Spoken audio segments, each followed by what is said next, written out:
વિદ્યાર્થી મિત્રો, ધોરણ 12 અર્થશાસ્ત્રમાં આજે આપણે ચેપ્ટર 2 વૃદ્ધિ અને વિકાસના નિર્દેશકો વિશે અભ્યાસ કરીશું. આ ચેપ્ટર તમારા બોર્ડની એક્ઝામની અંદર 10 માર્ક્સમાંથી પૂછાય છે. હવે જોઈએ પ્રસ્તાવના. આર્થિક વિકાસ સાધવો એ વિશ્વના દેશોનું આજે એક સૌથી મહત્ત્વપૂર્ણ જે છે એ ધ્યેય રહેલો છે વિકાસ સાધવા માટે. આપણને બધાને ખબર છે કે વિકાસની દૃષ્ટિએ 3 વિભાગમાં છે દેશોની જે વહેંચણી કરેલી છે. જેમ કે પહેલું વિકસિત, જેમાં ઓલરેડી દેશ જે છે વિકાસ પામી ચૂક્યો છે, જેમ કે અમેરિકામાં જોઈએ તો આપણે તે દેશ છે એ પ્રગતિ ઓલરેડી પામી ગયેલો છે દેશ. બીજું જોઈએ તો વિકાસશીલ, જેમ કે આપણો ભારત દેશ જે ઓલરેડી પ્રગતિ પામી રહ્યો છે. આપણી જે વિકાસની ગતિ જે છે એ ચાલી રહી છે અત્યારે. ત્રીજા ભાગમાં જોઈએ તો અલ્પ વિકસિત, જે અલ્પ પ્રમાણમાં વિકાસ પામેલા છે દેશો, જેમ કે આફ્રિકા. બરોબર. તેમાં પણ બીજા વિશ્વયુદ્ધ પછી જે છે એ આર્થિક રીતે ઘણા બધા પ્રશ્નો જે છે એ ઉદ્ભવ્યા છે, જેને ખાસ કરીને ધ્યાનમાં લેવામાં આવેલા હતા. 1939 થી 1944ના બીજા વિશ્વયુદ્ધ પછી દુનિયાના વિકાસમાન દેશો માટે જે છે કેટલીક સમસ્યાઓ ઉદ્ભવી હતી. તે જેમ કે બેકારી, ગરીબી, અસમાનતા, ભૂખમરાની જે સમસ્યાઓ જે છે તેનું ઝડપી નિરાકરણ આવે, એટલે આ આર્થિક વિકાસ ઉપર જે છે ખાસ કરીને ભાર મૂકવામાં આવ્યો. જેના કારણે જે છે એ 2 શબ્દ જે છે અસ્તિત્વમાં આવ્યા. કયો? એક તો આર્થિક વિકાસ અને બીજું આર્થિક વૃદ્ધિ. આપણે બધા જ જાણીએ છીએ કે જેમ એક ધનિક જે છે એ વધુ ધનિક બને, એક ગરીબ જે છે એ વધુ ગરીબ બને છે. તો આવી પરિસ્થિતિમાંથી બહાર નીકળવાનો કોઈ ઉપાય ખરો છે? તો કે હા છે. તો કયો ઉપાય? તો કે દેશનો વિકાસ. આપણે જોઈએ કે જેમ ધનિકના બાળકો જે છે એ બંગલામાં રહે છે અને ગરીબના બાળકો છે ઝૂંપડપટ્ટીમાં રહે છે. તો આવું કેમ? આવી પરિસ્થિતિ કેમ? તો અમુક કારણો છે, જેમ કે વારસાગત પ્રથા. બરોબર.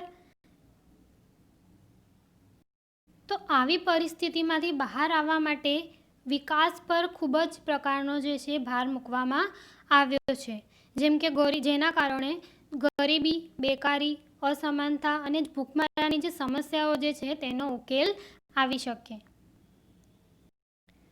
વિકાસમાન રાષ્ટ્રો એટલે કે દેશોમાં વિકાસશીલ જે દેશ છે એમાં આર્થિક વિકાસ દ્વારા જેમ કે ગરીબી, બેકારી, અસમાનતાની જે પરિસ્થિતિ છે તેમાં ઘટાડો કરી શકાય, અને જેના કારણે જે છે એ લોકોનું જીવન ધોરણમાં સુધારો કરે છે.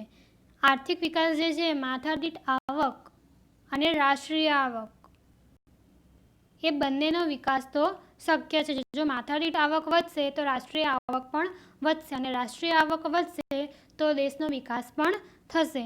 જો આવું થાય તો કહી શકાય કે પોતાના દેશના વિકાસમાં સુધી આ વિકાસ એ વિકાસમાન દેશોની પ્રથમ આવશ્યક જે છે એ શરત છે. એટલે પહેલી જે છે આવશ્યક જરૂરિયાત છે. કઈ? તો કે આર્થિક વિકાસ, આર્થિક પ્રગતિ. આર્થિક પ્રગતિ આપણે કહી શકાય કે માથાદીઠ આવકમાં થતો વધારો. માથાદીઠ આવક એટલે કેવી આવક? તો કે એક વ્યક્તિની આવક.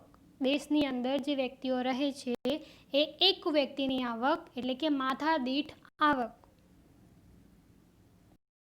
વિકસિત દેશોનો જે હેતુ જે છે એ જીવન ધોરણને જાળવી રાખવાનું છે, જેથી ઊંચું જીવન ધોરણ જળવાઈ રહે. જેમ કે બીજા વિશ્વયુદ્ધ પછી આર્થિક વૃદ્ધિ અને આર્થિક વિકાસ જે છે આ બંને શબ્દો પ્રચલિત બન્યા છે.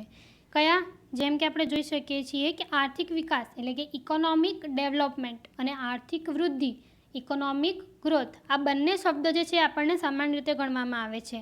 ભૂતકાળમાં આપ જોઈએ તો કે આર્થિક વિકાસ અને આર્થિક વૃદ્ધિ જે છે એ બંને શબ્દો જે છે એ એકબીજાના બદલામાં છૂટથી વપરાતા હતા, પરંતુ જે છે કેટલાક અર્થશાસ્ત્રીઓ વર્ષોથી આર્થિક વૃદ્ધિ અને આર્થિક વિકાસ જે છે એ બંનેને જુદા જુદા ગણે છે. જેમ કે શ્રીમતી ઉર્સુલા હિસ્કના મતે વિકાસમાન દેશોના આર્થિક પ્રશ્નોનું નિરાકરણ એ આર્થિક વિકાસ છે, જ્યારે કે વિકસિત દેશોના આર્થિક પ્રશ્નોનું નિરાકરણ એ આર્થિક વૃદ્ધિ છે. ફરી એકવાર તમારે 1 માર્ક્સમાં પૂછાઈ શકે કે આર્થિક વિકાસ જે છે અને આર્થિક વૃદ્ધિ છે એ શ્રીમતી ઉર્સુલાના હિસ્કના મતે કઈ રીતે ગણી શકાય. તો એકવાર ફરીવાર તમે જોઈ શકો છો કે વિકાસમાન દેશોના આર્થિક પ્રશ્નોનું નિરાકરણ એ આર્થિક વિકાસ છે, જ્યારે વિકસિત દેશોના આર્થિક પ્રશ્નોનું નિરાકરણ એ આર્થિક વૃદ્ધિ છે. બરાબર. હવે જોઈએ આર્થિક વૃદ્ધિનો અર્થ. તો વૃદ્ધિ એટલે શું? આર્થિક વૃદ્ધિ. આર્થિક વૃદ્ધિ જે છે એ સમયના લાંબા ગાળા દરમિયાન અર્થતંત્રમાં ચીજવસ્તુઓના કુલ ઉત્પાદનમાં થતા વધારા સાથે સંબંધ ધરાવે છે. બરાબર. જેમાં આર્થિક વૃદ્ધિમાં વાસ્તવિક રાષ્ટ્રીય આવક અને વાસ્તવિક માથાદીઠ આવકમાં નિરંતર શું થતો હોય છે? વધારો થતો હોય છે. અને આ જે વૃદ્ધિ જે છે એ કયા સાધનો માટે જે છે આપણે વપરાય છે? જેમ કે જમીન, મૂડી, શ્રમ, નિયોજન શક્તિ, આ બધી જે સાધનો છે જેના દ્વારા ઉત્પાદનના સાધનોમાં જે છે પુરવઠો અને ગુણવત્તામાં જે છે વધારો જોવા મળે છે અને તે જવાબદાર બને છે. બીજા શબ્દમાં આપણે કહીએ તો ઉત્પાદનના સાધનો જે છે, કયા સાધનો? જમીન, મૂડી, શ્રમ અને નિયોજન શક્તિ. બરાબર. એ સાધનોમાં ઉત્પાદકતાના વધારો જે છે એ જવાબદાર બને છે, જેના કારણે ઉત્પાદકતા કાર્યક્ષમતા જે છે એ વધતી જતી જાય છે અને વધવાના કારણે રાષ્ટ્રીય આવક અને વાસ્તવિક માથાદીઠ આવકમાં જે છે એ સતત વધારો થતો જાય છે અને જેના કારણે આર્થિક વૃદ્ધિ થાય તેમ કહી શકાય. આર્થિક વૃદ્ધિ જે છે એ પરિણાત્મક પરિવર્તન છે. પરિણાત્મક એટલે અર્થતંત્રના વિવિધ ક્ષેત્રોમાં કુલ ઉત્પાદનમાં જે વધારો થાય છે તે, એટલે કે પરિણાત્મક પરિવર્તન. બરાબર. આર્થિક વૃદ્ધિ જે છે એ વધુ ઉત્પાદન, કાચી રાષ્ટ્રીય પેદાશમાં દર વર્ષે થતો વધારો દર્શાવે છે, જેના દ્વારા શું થાય છે? દેશની આર્થિક સ્થિતિનું ચિત્ર રજૂ થાય છે કે વાસ્તવિકતામાં દેશની જે આર્થિક સ્થિતિ જે છે એ કયા પ્રમાણમાં વૃદ્ધિ પામી છે, વિકાસ પામી છે. દુનિયાના 2 દેશો વચ્ચેની આર્થિક સરખામણીનું મૂલ્યાંકન કરવામાં પણ તે ઉપયોગી બની છે, જેના કારણે 2 દેશ વચ્ચે આર્થિક વૃદ્ધિની તુલના થઈ શકે છે કે કયો દેશ વૃદ્ધિના પ્રમાણમાં સક્ષમ છે. હવે આપણે વ્યાખ્યાના સ્વરૂપમાં જોઈએ. તમારે 1 માર્ક્સની અંદર પૂછાય કે આર્થિક વૃદ્ધિ એટલે શું, લખો. તો તમારે શું લખવાનું છે? 2 વ્યાખ્યા અહીંયા આપેલી છે. હોન્સનના મત અનુસાર આર્થિક વૃદ્ધિ એટલે રાષ્ટ્રીય આવકનો વૃદ્ધિ દર. કોનો?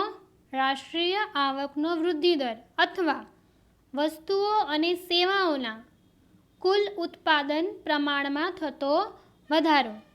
બરાબર. એકવાર ફરીથી, આર્થિક વૃદ્ધિ એટલે શું?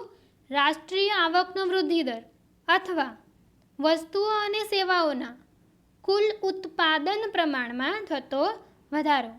બીજી વ્યાખ્યા આપણે જોઈએ તો સાયમન કુઝનેટ્સના મત અનુસાર પ્રજાને વધુને વધુ વૈવિધ્યપૂર્ણ આર્થિક ચીજવસ્તુઓનો પુરવઠો પૂરો પાડવાની દેશની શક્તિમાં લાંબા ગાળા માટે થતો આર્થિક વૃદ્ધિ છે.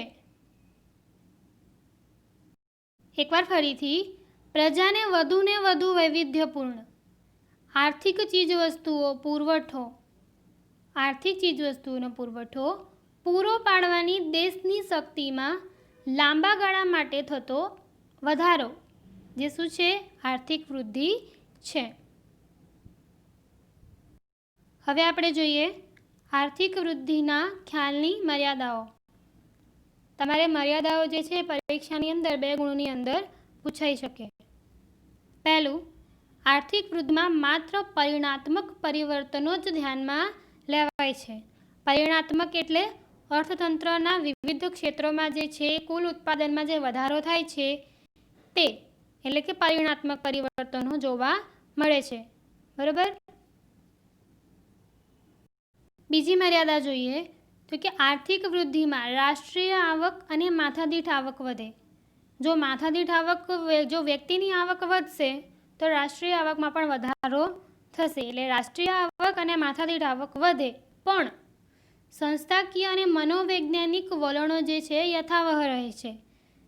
સંસ્થાકીય અને મનોવૈજ્ઞાનિક જે વલણો જે છે તેમની તથ્યતા છે તે તેની તે જ રહે, ભલે માથાદીઠ આવક વધે કે રાષ્ટ્રીય આવક વધે. આ તેની મર્યાદા છે. ત્રીજું, રાષ્ટ્રીય આર્થિક વૃદ્ધિનો ખ્યાલ મર્યાદિત છે. તે માત્ર ઉત્પાદનમાં થતો વધારો અને વધારાનું પ્રમાણ જે છે એ દર્શાવે છે.